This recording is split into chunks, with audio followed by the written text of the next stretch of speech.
गोपियां भगवान की बांसुरी की धुन और भगवान के प्यार में ऐसा दीवानी हुई कि उनको लगा कि खाली प्यार प्यार से काम नहीं चलेगा, अब प्यार का परिणाम आना चाहिए। देखो, दो लड़का लड़की हो, कोई बच्ची हो कोई बच्चा हो, और इंटर से उनको प्यार चल रहा हो 12वीं से, और प्यार प्यार प्यार प्यार प्यार करते करते बीटेक हो जाए, एमटेक हो जाए, और प्यार का परिणाम ना आए तो प्यार बेकार है। बगिया खूब लगाओ लेकिन उन फल एक को ना हो तो बेकार, ठीक है ना। पेड़ खूब लगाओ फल एक को ना हो। प्यार का फल क्या है? विवाह। प्यार का फल क्या है? संबंध। प्यार का फल क्या? एक दूसरे का हो जाना, ये प्यार का फल है, ठीक है ना। तो गोपियों को लगा बहुत दिन से प्यार चल रहा हम दोनों का, कन्हैया का और हमारा। देखो, इसको लौकिक प्यार मत मानिएगा जी, ये सब दिव्य प्रेम की बातें हो रही हैं। ये कोई वो 14 फरवरी वाला प्रेम नहीं है, वैलेंटाइन डे वाला। हाँ, वो सब दिव्य प्रेम की बातें हैं सब। वैलेंटाइन डे पर मिले कि वो गोपियां प्रेम करती थी कृष्ण को, वो सब अलौकिक प्रेम है, दिव्य प्रेम की बात है। तो गोपियों को लगा परिणाम तो कुछ आया नहीं, कृष्ण की हो जाए तो परिणाम आ जाए। तो सारी की सारी गोपियां कृष्ण की हम बने, कृष्ण हमारा पति बन जाए, इस भाव को लेके एक अनुष्ठान में लग गए। उस अनुष्ठान का नाम लिखा है कात्यायनी मैया का अनुष्ठान। तो कात्यायनी माँ है और ऐसी देवी है कि उसके बारे में मान्यता है कि उसकी पूजा करे कोई लड़की तो जैसा पति वो चाहती है वैसा पा सकती है, ऐसा लिखा है। लेकिन अब ना पावे तो केस मत करना किसी के ऊपर कि तुम कहे थे तो हम पाई नहीं। नहीं, भाग्य में को तो नहीं पाओगे, अनुष्ठान चाहे कितने करो, भाग्य में जो होगा मिलेगा उतना ही। अगर भाग्य में सुबाहु लिखा है तो फिर सुबाहु ही पाओगे। खरदूषण लिखा है तो वह मिले, वह मिले। उसे कोई राम रच राखा, वो नॉन चेंजेबल होता है, अपरिवर्तनीय होता है। इसलिए इंसान को सब करते करते, इसको बिल्कुल मैं सत्य बोल रहा हूं, सब उपाय करते करते, सारे उपाय करते करते इस सत्य को भी अंदर से कैच रखना चाहिए कि अंततोगत्वा उपाय हमारे हाथ में भले है, ये कर ले, ये कर ले, लेकिन आखिरकार होई है सोई जो राम रच राखा। ये बिल्कुल यथार्थ सत्य है, यथार्थ। इसमें 1% डिबट नहीं है, 1% भी। उपाय करना मना नहीं, प्रयास तो कर्मण्येवाधिकार अस्ते, प्रयास जरूर करना चाहिए, लेकिन प्रयास करते करते इस यथार्थ को पढ़ के करना चाहिए कि आखिरकार साईं ते सब होत है, बंदे ते कछु ना है, बंदे ते कछु ना है। बंदे के हाथ में कुछ नहीं है, सब साईं के हाथ में है। इस सत्य को बिल्कुल कबूल करना। अरे महादेव कबूल किए हैं तो यार इंसान की कितनी औकात है। महादेव आखिर में हार माने, खूब प्रयास किए, खूब प्रयास किए, खूब प्रयास किए कि सती न जाए, सती बच जाए। लेकिन जब नहीं बना प्रयास कोई उसका, तो आखिर में शंकर भी इसी सत्य कबूल किए हैं कि होई है सोई जो राम रच राखा। मैंने अपनी कोशिश कर लिया। बड़े बड़े एमबीबीएस एमडी, बड़े बड़े एमबीबीएस एमडी एमएस आखिरकार यही सत्य कबूल करते हैं कि मैंने अपना प्रयास तो कर लिया यार, लेकिन अब क्या करूं, प्रयास एक कहीं और बैठा है ऊपर कोई, यहाँ बैठा नीली छतरी वाला, उसके आगे सब मजबूर है, उसके आगे सब मजबूर, टोटल। बड़े बड़े संत मजबूर हैं, बड़े बड़े पंडित मजबूर हैं, बड़े बड़े विद्वान मजबूर हैं। उसके आगे हार माननी पड़ती है, पानी मांगना पड़ता है अच्छे अच्छों को उसके आगे, समय के आगे। वक्त की हर शय गुलाम, वक्त का हर शय पर राज। रामकृष्ण परमहंस कैसा इतना बड़ा महात्मा, लेकिन गले में कैंसर टाल नहीं पाया, हो टाल नहीं सका, उसको झेलना ही पड़ गया। अभिमन्यु कैसा लड़का जिसके आसपास 3 महापावर लगे हुए थे, 3 महाशक्तियां। अभिमन्यु का मामा कृष्ण, सगा मामा, अभिमन्यु का गुरु व्यास, अभिमन्यु का पापा महारथी अर्जुन, और 3 महापावरों के बीच में बच्चा वो पल रहा था, बढ़ रहा था, लेकिन कोई कुछ नहीं कर सका। 16 साल में उसको मरना लिखा था, 16 साल में उसको मरना पड़ा। न कृष्ण कुछ कर पाए, न व्यास कुछ कर पाए, न अर्जुन कुछ कर पाए। आखिरकार सरेंडर करना ही पड़ता है, अच्छे अच्छों करना पड़ता है, अच्छे अच्छों को करना पड़ता है। तो अनुष्ठान गोपियां शुरू कर दी। प्रयास तो करो, जरूर करो, अनुष्ठान करो, प्रयास करो, साधना करो, मेहनत करो, पुरुषार्थ करो, लेकिन इस सत्य को पकड़ के करो कि आखिरकार जो राम जी चाहेंगे वही होगा, आखिरकार। ठीक है, बात समझ में आ रही? नहीं आ रही? नहीं आ रही बाबूजी? आ रही? आखिरकार तो यही सत्य है, अंत तो अंतिम सत्य है, ये अंतिम सत्य। सारे प्रयास फेल। दशरथ जी कितने प्रयास किए थे कि राम की गद्दी हो जाए, हो पाई? नहीं हो पाए। कितना प्रयास, चक्रवर्ती सम्राट ने प्रयास किया था। वशिष्ठ मुनि शोध की लगन धरी, लेकिन कर्म गत टारे ना है टरी। वशिष्ठ मुनि लगन निकाले थे, कर दो, नहीं, फिर फेल हो गया प्रोग्राम पूरा। वशिष्ठ मुनि कोई सामान्य पंडित, ब्रह्मा जी के खास बेटे, ब्रह्मा जी के बेटे, उनका भी सारा अनुष्ठान फेल हो गया और राम का वनवास हो गया। तो मेरे कहने का अभिप्राय खाली इतना है कि गोपियां लग गई अनुष्ठान में कि कृष्ण मेरा पति बने। नंद गोप सुतम देवी पतिम में कुरुते नमः, कात्यायनी महामाये महायोगिन्निधीश्वरी नंद गोप सुतम देवी पतिम में कुरुते नमः। अनुष्ठान में लग गई। वो जमुना में नहाए, वहीं पर बालू की मूर्ति बनाए और कात्यायनी की उपासना करें। एक दिन भगवान पीछे पीछे गए और गोपियां नहा रही थी, कपड़े बाहर थे। स्त्री नहाती है तो आप जानते हो कपड़े दो प्रकार के उसके पास होते हैं। एक पहन के नहाती है, जब नहाती है थोड़े कम कपड़े पहनती है। नहाते समय स्त्रियां कम कपड़े पहनती हैं, सूखे बाहर रखती हैं, नहा के आती है तो उसको चेंज कर लेती है, ठीक है ना, ऐसा एक सिस्टम होता है। तो गोपियां थोड़ा कम कपड़ों में नहा रही होंगी और सूखे कपड़े बाहर रखे थे कि नहा के आती है तो उनको चेंज कर दी। भगवान पीछे से आए, वो डुबकी लगा रही थी पानी में, सब आए और कपड़े उठाए, सूखे वाले जो रखे थे बाहर, भाग गए और कदम की डाली टांगा और बंसी वादन शुरू किया। तो गोपियों ने जब देखा कन्हैया बंसी बजा रहा है बैठा बगल में, तो गोपियों ने भगवान से कपड़े मांगे, वस्त्र दे दो पहन ले, फिर आए तुम्हारे पास। भगवान ने कहा मैं क्यों देने आऊं जी, जिसकी गरज हो मेरे पास लेने आओ कपड़े, जो आएगी वही पाएगी।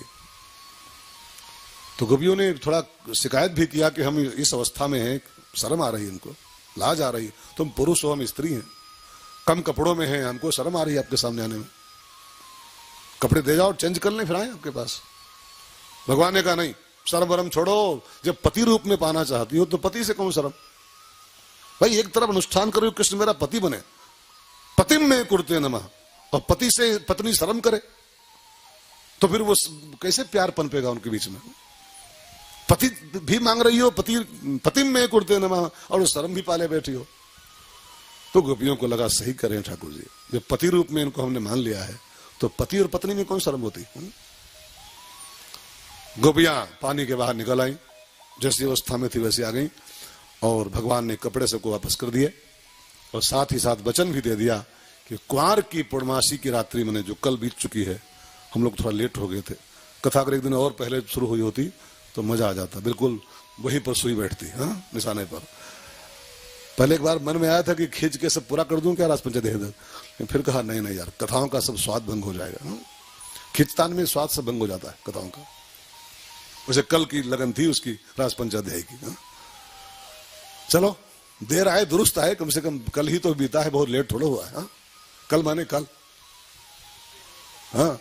तो वचन दिया, वसन लो और वचन लो कि कुंवार की पूर्णमासी की रात्रि में, शरद पूर्णिमा की रात्रि में तुम सबके साथ रास होगा, आनंद किया जाएगा। गोपियां वचन पा गई और वसन पा गई, दोनों चीजें, वसन और वचन। गोपियां चली गई हैं, सबको इंतजार है कब कुंवार की पूर्णमासी आए और कब रास हो। अब ये तो थोड़ी सी कहानी हो गई, ये तो पूरी कथा हो गई, लेकिन कथा तक ही रह जाओ कि वो कपड़ा चुराए फिर दे दिए, फिर चुराए दे दिए, तो फिर आप कुछ नहीं पा सकते हो। कथ्य के पीछे का सत्य दूसरा होता है, कथ्य दूसरा होता है, उसके पीछे का सत्य दूसरा होता है। तो कथ्य सुन लियो, अब सत्य सुन लो इस कथा का। रास के ठीक पहले लीला हुई है चीरहरण की, है बहुत इंपॉर्टेंट लीला है, इसका बड़ा इंपॉर्टेंस है इस लीला का। और हल्के में ले तो हल्के में ले, नहा रही थी और भगवान आए लेके कपड़ा भाग गए और फिर सब आ गई तो दे दिए, तो ये तो हल्कापन हो जाता है। भागवत हल्की कथा नहीं है, भागवत शुद्ध आध्यात्मिक कथा है, शुद्ध आध्यात्मिक। ये समाधि भाषा में लिखी गई कथा है। व्यास जी की आंखें उस समय बंद थी जब लिखी गई थी भागवत, तो मैंने आपसे पहले दिन कहा था समाधि अवस्था में लिखी गई है, और ये समाधि की भाषा है। समाधि की भाषा लौकिक भाषा नहीं होती है जी, कि वो नहा रही थी कपड़ा लेके भाग गए और आए गए तो दे दिए, हाँ? इसको ऐसे सुनोगे तो अनर्थ कर बैठोगे आप। हाँ? रास माने होता है ईश्वर की प्राप्ति, ध्यान देकर सुनेगा। रास माने ईश्वर की प्राप्ति, और रास के पहले चीर हरण इज मस्ट। जिसका चीर हरण नहीं हुआ है वो भगवान के साथ रास कभी नहीं कर सकता है। आपको मैं लिखा दिखाऊं, भागवत में लिखा है, रास में वही गोपियां आई थी, सब नहीं, वन टू ऑल नहीं आई थी। रास में उन्हीं गोपियों की एंट्री कराई गई थी जिनके पास रास का पास था। रास का पास बनाना पड़ता है। ये जो चीर हरण है ना, ये रास में प्रवेश करने का पास है। पास नहीं तो आपको सिक्योरिटी गार्ड धक्का मार, ये तुम्हारे लिए नहीं बना हुआ। अभी कथा चले उसमें से पास बने हुए थे, यहां बैठना है तो पास दिखाओ, तब सिक्योरिटी गार्ड लेते हैं। तुम वीआईपी कितने हो, पास नहीं, गेट आउट। पास नहीं है, गेट आउट। कितनी गाड़ियां एंट्री नहीं कर पाई इसके अंदर, पास बनाइए तब परिसर में गाड़ी जाएगी। डीएम हो एसडीएम हो जो हो, पास दिखाओ, गाड़ी अंदर लाओ। चीर हरण मीन्स रास का पास। सब गोपियों की एंट्री वहां नहीं हुई थी जी। जिन गोपियों का चीरहरण हुआ था भगवान ने उन्हीं को अंदर लिया था। तुम आओ रास में। ठीक है, तो बहुत प्यारा प्रसंग है, बहुत ध्यान देकर सुनो। ईश्वर की प्राप्ति से पहले दो पर्दे पार करने होते हैं। ब्रह्म और जीव के बीच दो पर्दे होते हैं। एक माया का पर्दा होता है, एक वासना का पर्दा होता है। माया का पर्दा ईश्वर की ओर से होता है और वासना का पर्दा जीव की ओर से होता है। माया ईश्वर का पर्दा है और वासना जीव का पर्दा है। भगवान मान लो अपना पर्दा हटा भी दें, मिलना भी चाहें, लेकिन अपना पर्दा अपना हटाओ तो कैसे मुलाकात होगी। इसको और सस्ते में समझाऊं मैं आपको। जैसे कोई नई नई बहुरिया अपने ससुर सास के साथ, पति के साथ कोई मंदिर में दर्शन करने जाए, बहुत ध्यान देकर सुनिएगा। तो वो चूंकि नई होगी तो घूंघट निकाले होगी, नई वाली। तो मान लो बहू के घूंघट निकला है खूब लंबा लंबा, और जब मंदिर दोनों पहुंचे, सास ससुर और बहू और पति, तो मंदिर का पर्दा पड़ा हो, बाई चांस मंदिर में पर्दा पड़ा हो, दो पर्दे हो गए, एक मंदिर का पर्दा, एक उसका घूंघट पर्दा। अब मान लो मंदिर का पर्दा पुजारी खोल दे टाइम से, मंदिर का पर्दा हट गया, लेकिन वो बहुरिया अपना पर्दा ना उठाए, घूंघट ना उठाए, तो उसका पर्दा मान लो हट भी जाए, अगर खोल भी जाए तो क्या दर्शन कर पाएगी? वो नहीं कर पाएगी, नहीं कर पाएगी। अच्छा, बाई चांस वो अपना घूंघट अपने आप ना उठा पाती हो, मेहंदी लगाए हो दोनों हाथों में, अब उसकी इच्छा तो हो कि उठाएं दर्शन कर लें, लेकिन मेहंदी लगी हो ताजी ताजी तो खोल ना पा रही हो, साड़ी खराब हो जाएगी, मेहंदी खराब हो जाएगी। तो जानते हो क्या होता है? उसका ससुर या उसकी सास या उसका पति भागता हुआ आता है कि अरे अंधरी, अरे बावरी, पर्दा खुल गया है, थोड़ा घूंघटा उठा। तो कहती मैं कैसे उठाऊं, मेरी मेहंदी लगी है। तो वो खोल देता है, उसका घूंघट उठा देता है, और घूंघट के पट खोल तो हे पिया मिलेंगे, भगवान का दर्शन हो जाएगा, मिलन हो जाएगा। अब बस यही बहुत मार्केट की बात ध्यान देकर सुनेगा। दो पर्दे हैं ईश्वर जीव के बीच में, एक माया का पर्दा ईश्वर की ओर से पड़ा हुआ है, मम माया, मम माया, वो भी रहता पर्दे में ही है, पर्दे में रहने दो, वो भी बहुत पर्दा नशीन है। हाँ, वो खुले मैदान थोड़ा रहता है कि वो चाहे जहां मिल ले होगा, बड़ा वीआईपी हो, बड़ा वीआईपी। तो वो माया के पर्दे में रहता है। मान लो वो अपना पर्दा खोल भी दे तो आपको अपना पर्दा खोलना पड़ेगा, ठीक है ना, घूंघट उठाओ। लेकिन अब बाई चांस प्रॉब्लम हो कि हम ना उठा पा रहे हो अपना घूंघट, मेहंदी लगी हो, कोई समस्या हो, हाथे कटे हुए, ठीक है ना, तो हमारा कोई सिद्ध पुरुष, कोई महापुरुष, कोई हमसे श्रेष्ठ दौड़ के आता है और हमारा घूंघट उठा देता है, और तब हमारा और ठाकुर का साक्षात्कार हो जाता है। बस यही चीरहरण का अर्थ है। गोपियों के ऊपर जो वासना का पर्दा पड़ा हुआ था वो स्वयं नहीं उठा मिलता है जी, मेहंदी लगी हाथों में। मान लो ईश्वर अपना पर्दा खोल भी दे कि ले देख ले मुझको, मिल ले मुझसे, लेकिन आप और हमारे ऊपर जो जन्मों जन्मों की वासना का पर्दा पड़ा हुआ है, आज का नहीं है जी, जन्मों से वासना ओढ़े बैठे हम लोग, जन्मों से। इतना आसान नहीं उस घूंघट को उठाना। तब कोई कृष्णम बंदे जगत गुरुम, कोई गुरु देखता है कि भगवान तो पर्दा खोल दिए अपना, लेकिन जीव अपनी वासना नहीं हटा पा रहा है, तो भगवान दौड़ के आते हैं और उसकी वासना का जो चीर पड़ा हुआ है उस चीर को उघाड़ देते हैं, उस चीर का हरण कर लेते हैं, और तब हम रास के प्रवेश पाने के अधिकारी हो जाते हैं। तो भगवान माने यहां कृष्ण माने गुरु है जी।